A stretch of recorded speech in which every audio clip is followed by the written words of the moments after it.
Hello and welcome back to part 2 of A Prophet's Story, the story of my life. I'm going to begin where I left off, where I was healed, where doctors said I would not live to see my 25th birthday. At the time I was living in San Diego, and I was doing aeronautical illustration. I was doing the technical illustration for H-3 and H-46 helicopters, putting together their flight instruction and maintenance manuals. And one night after work, my roommates and I, we went out for dinner. And there, stumbled over to our table, this drunk man fell at a seat and said that his name was Ricky, and then he passed out on the floor. The restaurant manager came over and he asked us to please get this man out of his establishment and leave. We tried to tell him we didn't know the gentleman, but the manager insisted that we get this man out and leave. 2 of my girlfriends left, but another one, Angie and I, we stayed there, because I said we have to help him, he needs help.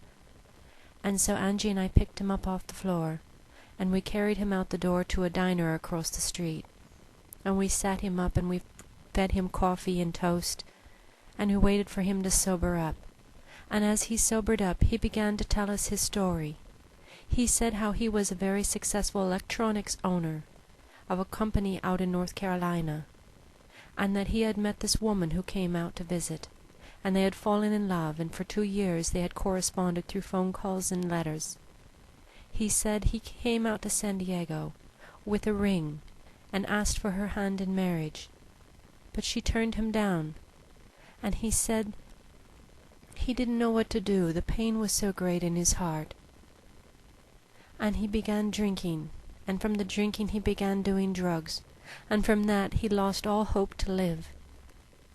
I heard the pain in his voice, in his story, and something in my heart said I had to help him. My other girlfriend thought I was crazy. She said, "You can't help a drunk and a druggie. Leave them in their mess." But I said, "No, I can't." And so every day after work I would stop by Ricky's apartment. I would see if he had eaten that day. I would make sure there was no alcohol around. I would take him out for walks. Every day I would pray with him. I would try and teach him about God, how God loved him. And the weeks went by, and slowly Ricky began to stop drinking. He stopped doing drugs. He began exercising on his own. He eventually called me one day. He said, "You don't need to come by. I'm doing okay now. I'm eating. I'm exercising. I'm not doing anything harmful anymore. I'm getting my act together. I'm getting my life back on track." And soon after that, Ricky finally said he could go home. He said he was going to go back to his company and begin to be the responsible president that he was and run it again. He was not ashamed and embarrassed of himself anymore. And that time that he said he was leaving, he wanted to get together, but I said I was going on a business trip and I wouldn't be back for a week. And so we said our goodbyes on the phone, and he promised to keep in touch.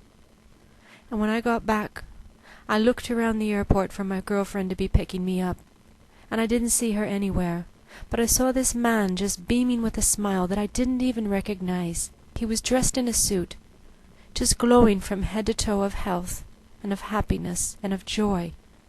And he walked up to me, and he hugged me. He said, Do you recognize me? I'm Ricky." And I stepped back and I said, "Wow, you've changed completely." And he said, "I couldn't leave without telling you this story in person." He said, "I have something I have to tell you before I leave." And with that, he brought me over to the chairs and we sat down. And he said, "That night that you met me," he said, "I was planning on killing myself that night. I called my mother, and I told my mother that I was going to die, that I couldn't take the pain anymore. I told her my goodbyes. I told her that I loved her, but I just couldn't hang on anymore." He said she prayed, and she said, "Don't do anything, son, until I pray and get an answer from the Lord. Please, just hang in there long enough for me to give you an answer from God." And she fell on her knees that night, and she prayed all night long. She prayed for her son like never before. And the next morning she called her son, and she said, "Ricky, I've heard a message from the Lord.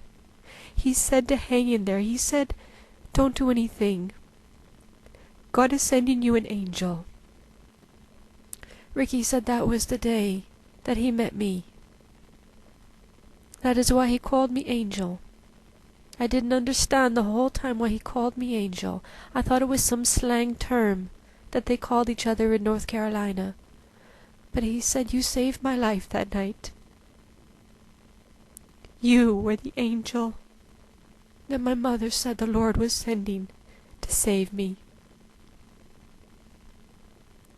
I was so touched that I was an angel for someone else who was in such despair, such a dark place, that all they needed was love, hope, encouragement.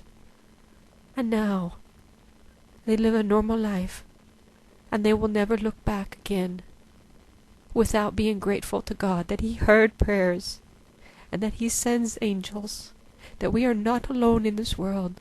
So I encourage all of you, just keep praying. Just keep praying. God hears our prayers, and that He sends angels. Angels are everywhere. Many times they are in the form of the person standing next to you. God bless you.